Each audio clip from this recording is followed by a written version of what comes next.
Hello everybody, and welcome back to another episode of Stoneblock 2. I did just a few things in between episodes, so let's go check them out. Apparently, the real item drops mod was causing a lot of issues with possibly here my atomic reconstructor, where we're always dropping items on the floor and it wasn't processing it properly, and the server was taking 60 seconds to process one tick and it was just crashing every time. So I just removed the mod from the server, so I think it should be fine now. And I think nobody from the Patreons should have to remove any sort of mod or anything. It might still work client side, I'm not sure. I went into my mod options for the real item drops and I turned on old items, and I can even turn that off. Nope, it needs to be server side to detect that. Okay, so it doesn't matter. So here, I changed a little bit of how we process the sieves. So we don't have any servos anymore, no more crate, and we're just using retrievers to send everything to everywhere, pretty much. Here we're retrieving the sapphires, the rubies, and the peridots. Here we're retrieving everything else. And here we're retrieving everything that needs to be processed, which are all the ore pieces. The ancient spores are just being stored in a drawer, and the uranium grit and the crushed black quartz are being processed in the furnaces as well. Since we don't really need ancient spores that much, I could also put them over here because I have another spot, and that will require just a little bit of work. I might be doing that in between episodes if I need to, but for now I think it's fine.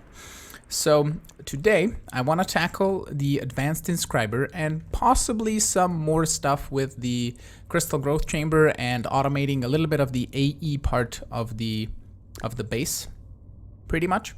So I need to dig out another room, possibly here or here. I think I'm gonna go with this spot over here. And we can set up the inscribers. We need 3 of them to make silicon, and then we need a material stonework factory to produce us silicon. And these ones are going to make the printed silicon circuits. These guys, the printed silicon. And then we need 3 of them to make the gold circuit, the diamond circuit, and the Certus quartz circuit. And then we need another 3 to combine all of those into its corresponding processor thingy bob that I forget how it's called. Processor, that's the word. So I'm gonna figure out how I want to set that up and how we want to use ducts to transfer things all over the place, because it's gonna be looking really cool. And I'm really liking the way the base is turning out, because everything is more spread out and more visual, because you can see items traveling and it's really nice. So let me do some destruction gadgeting to prepare an area, and then we can start working on the inscribers. I think this is going to be a functional layout, at least hopefully, but to explain what is happening, we have a material stonework factory working its butt off to make silicon. I made some of the upgrades as well. I just made a stack of each, and I installed them in those material stonework factories and also in this one. So you're going to be making silicon. We don't need to have upgrades on this drawer. Well, we kind of probably should, because we're going to need silicon for other things.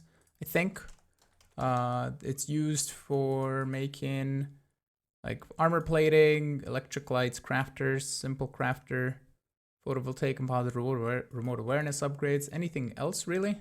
Oh, it's used for making electrical steel. Yeah. And redstone alloy, and in the slice and splice. Yeah, we're gonna need a bit of it. So we can just give it some upgrades here. We can take some of these and some of those, and my inventory is an entire mess, but I don't think we need the wire coils anymore, nor do we need all of that basalt. So I don't want to have that thingy running constantly, so we're gonna give it some redstone control. Okay, let's install that, and then we're just gonna lock it. Oh, it's gonna do the whole weird thing where it's gonna be flipped. So it is locked and it is quantified, so that is fine. And we can then take some servos and we can extract from here. We're just gonna say one at a time. Whitelist. Actually, we don't need a whitelist because everything is on its own cable network. So let's just do that, and that should start putting things into this guys. And then these guys need to process the silicon. They're gonna do it very slowly. And then they can output into both of these machines. So I can actually set this to be round robin. So it goes to one side first and then the other side next and then so forth. I need to make some acceleration upgrades for these, and I hope I will be able to supply them with enough power. These guys are going to be making our circuits. So we're going to put the logic press in here, the calculation press in here, and then the engineering press over here. I'm going to need to dig the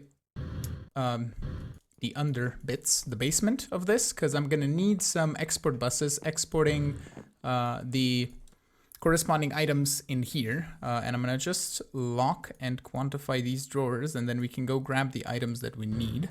So like that and like that and like that and like that. So we need redstone.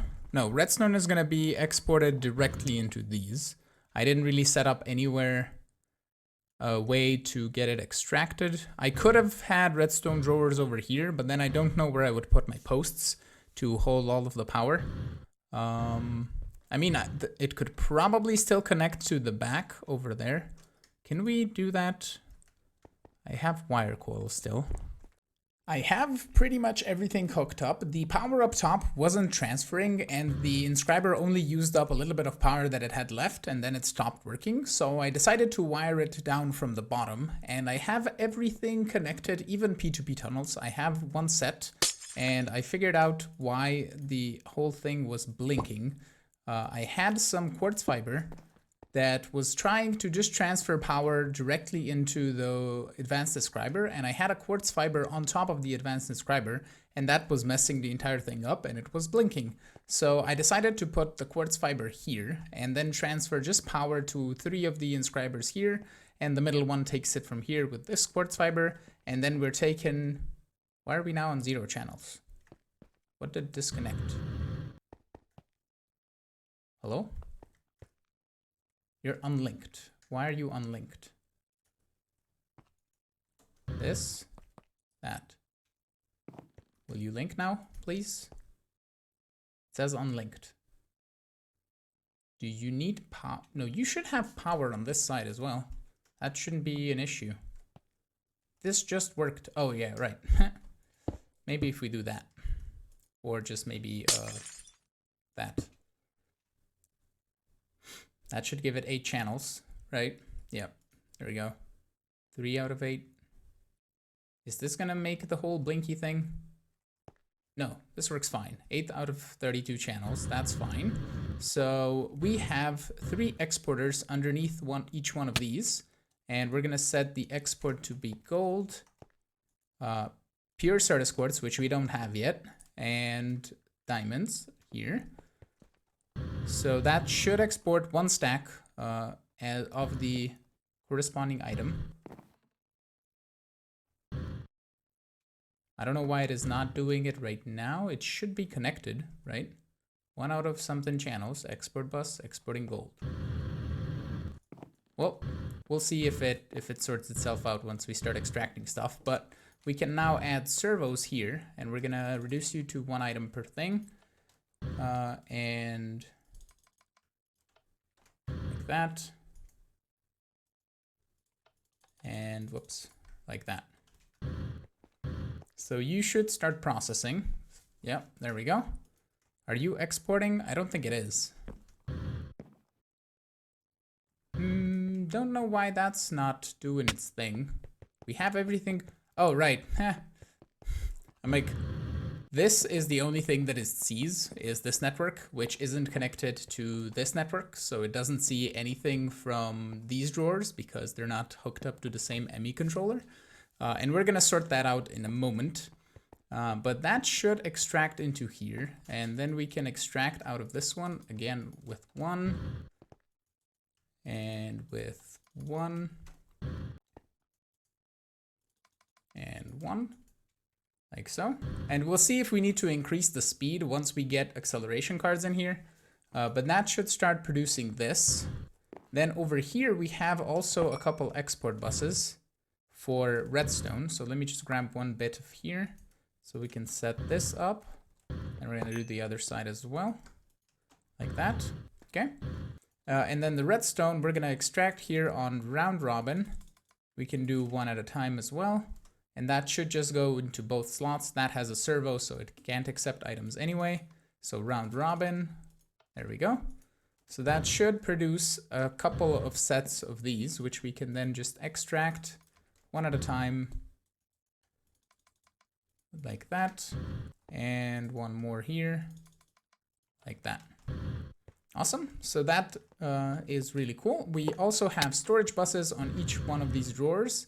I wanted to use oak trim and then use a drawer controller, but that would make the cabling a bit wonky underneath here, because we would have those three and then the cable would go on the side and it would be just weird, I think. So it's better to just use 3 storage buses. It's perfectly 8 channels, so it isn't gonna cause any sort of issues channel-wise. That should be pretty cool. Speaking of power, we don't really need this anymore here. We're just gonna put the flux point right underneath there. Excuse me. And that is a pretty self-sufficient system as soon as we connect everything up to the main storage network. So we need a spot where we're gonna have our ME drive with all of our storage disks and also our ME terminal. And I think we can have the terminal right here. I have some drawers in the back here that I set up in between episodes. Let's just get a little bit of a clearing here and maybe just do like that. I have these, which is all of my mob farm drawers, just so we have them hooked up to the system. And we can just take all of these drawers that we have over here. We can take all of these and hook them up to these guys in the back, just so we clear out some space over here and we can actually get a fully functioning ME crafting terminal with all of the other terminals, and possibly set up, let's say 2 sets of 6 would probably work fine over here of storage disks. So we can use them for, let's say, fluid storage, or we can also use them for regular storage as well. So the issue that I'm running into is not having enough dense cable to expand it all over the base so we can connect everything with P2P tunnels. So currently we have all of these storage buses that are connected over here. They're just connected directly to the ME controller and are not on a P2P tunnel. So here we can see we have 5 out of 32 channels. And I generally want to have these to be just P2P tunnels on the channels on these dense cables. And over here we have 4 P2P tunnels connected to the yellow cable and 4 to the green cable, to the lime cable actually. And I want to have 4 more and 4 more, and essentially 8 on each side. I don't really need to use the top for anything. We can put more P2P tunnels if we need to, but currently it's just set up for power. And I don't think we're gonna need more than the amount of P2P tunnels that we have here for the way I'm doing things currently, because everything gets transferred with ducts around the place, and we only need exports and storage buses on machines anyway. And where I'm gonna need a bunch of different materials, we can just have a wall to export items into a drawer controller with, let's say, 1 or 2 export buses, and then we extract everything with ducts, for example, into another location where machines will process those items to do other things. I haven't really decided yet. So I'm really liking the way this is turning out, and these are now probably exporting gold. Yep. And you're done processing, you're done processing, you're done because you're not exporting redstone. Why are you not doing redstone? We have redstone here, we don't have the Certus. We have redstone here, we are getting the diamond. And we're not extracting. Okay, this is processing still. You're not doing thing. You are not getting silicon, which is here. Again. And I need to add the storage downgrades on these 2 guys. So let's grab 2 of you. We're just gonna do this. Place you down, put a stack of redstone in, and that there. And then we can just use our moving wand to move it here. And all of this is gonna go in my bag for the moment. Okay. And then this guy needs to do the same thing. So I'm gonna do that in a moment. I just don't understand why things are not being put into the correct spots. I could switch from resonant servos into resonant retrievers, because this guy should be exporting. It's set to round robin. It could be, you know what it's probably doing? Let's do it to random. Yeah. Now it's gonna do things, because if it's set to round robin, I assume it tried transferring into here and then it didn't transfer into the other one. You know what we're gonna do? We're just gonna do nearest first on these. And I think it should supply enough to both of these as soon as one of them needs it. And that should be pretty much fine. All right, so that's doing its thing. Let's fix up this redstone as well. Let's get the drawer, put this guy in, that guy there. And we then need to do a 5 and a 6, and then we can do that and that and that and that. Wonderful. Okay, I need to toss all of this redstone away. There we go. I'll clear my bag later. But I think this should start producing us these as well. Why are you not? Oh yeah, you're set to round robin too. Let's do nearest first. Nearest first. There we go. So everything gets redstone and everything is happy. Okay, we need a control for how much of these we want to have stored, because this is going to make 2048 of them and then stop because the drawer is going to be filled up. And we're not making these because we're not making pure Certus quartz right now.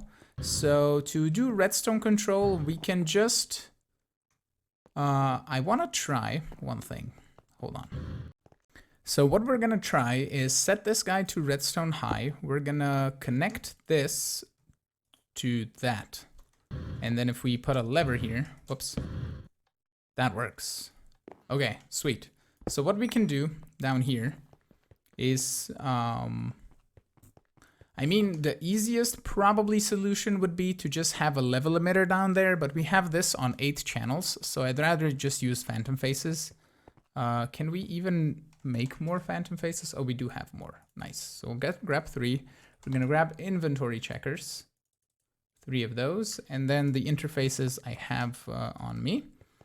So what we're gonna do is go down here, and we're gonna set up a phantom face. I mean, do we actually?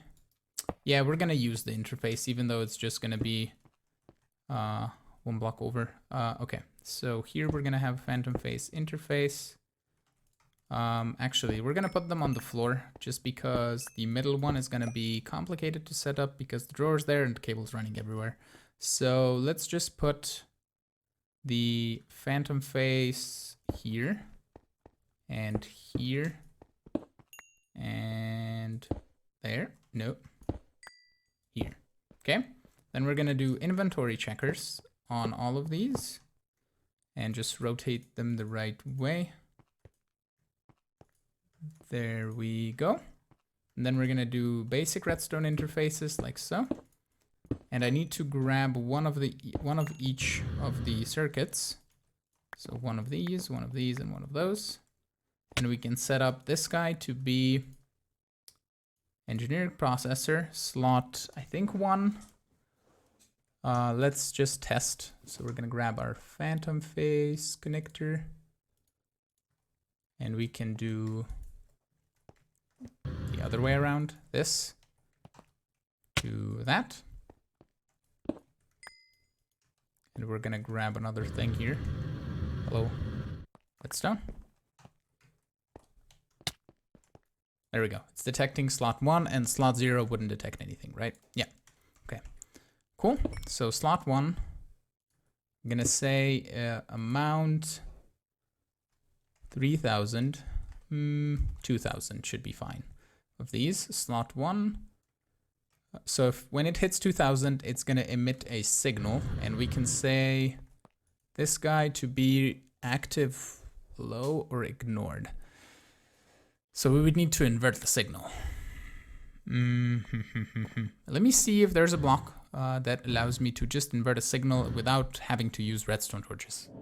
I found a block that does exactly what the redstone torch should, and it just inverts the signal when it gets an output from the front, and you can take an output from any of the other sides. So we just take the, we look at the drawer, we see if there's 2,000 items. When there is, we are gonna get a signal, and this is gonna turn off.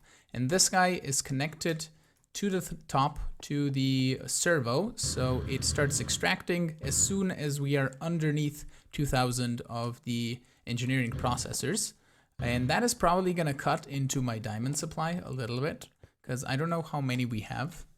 We have 4,000. I think we're going to be okay. And we're going to keep on making more, so it should be fine. So these ones are not producing because we need pure Certus quartz crystals.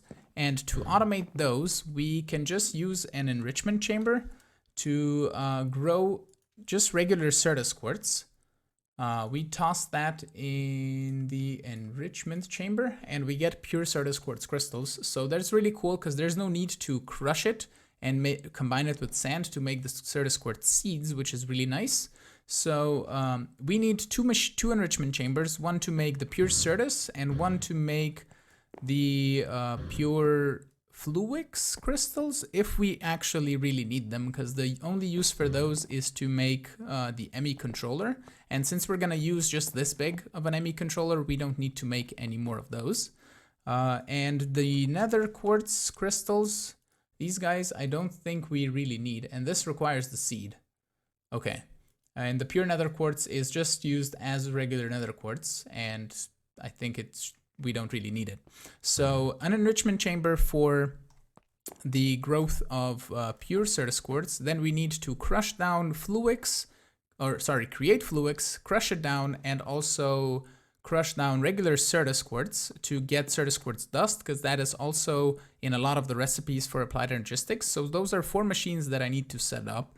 So the next thing that I'm going to do is just build the encampment and the pathway going all around here, and we can see where we want to set up the next setup for what I exactly just explained.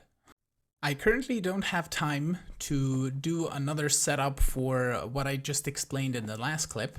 So what I want to just explain here is a few fixes that I did around here to not have so much crystallized canola seeds and empowered canola seed everywhere. So over here, I limited for 64 crystallized canola seed. I could limit for just 1, to be honest, because it doesn't really need to have more than that, but I think it's okay for 64. And then over here, I limited it for 16, and I did that over here with a item conduit filter. The limited item filter allows you to do 16 items inside of here. And I'm glad that it's fixed now, because I believe in Enigmatica 2 Expert, it was slightly broken and you couldn't limit you could only limit the single item, not, let's say, 16 items or 32 items or something. So this is now fully functioning and running a little bit better. So with that, I want to thank you all so much for watching, and I'm hoping you enjoyed today's episode. If you did, make sure to hit the like button. You can also subscribe to see new videos. You can support me on Patreon if you want to play with me on this server, and I will see you all on in the next episode. Thank you so much. Bye-bye.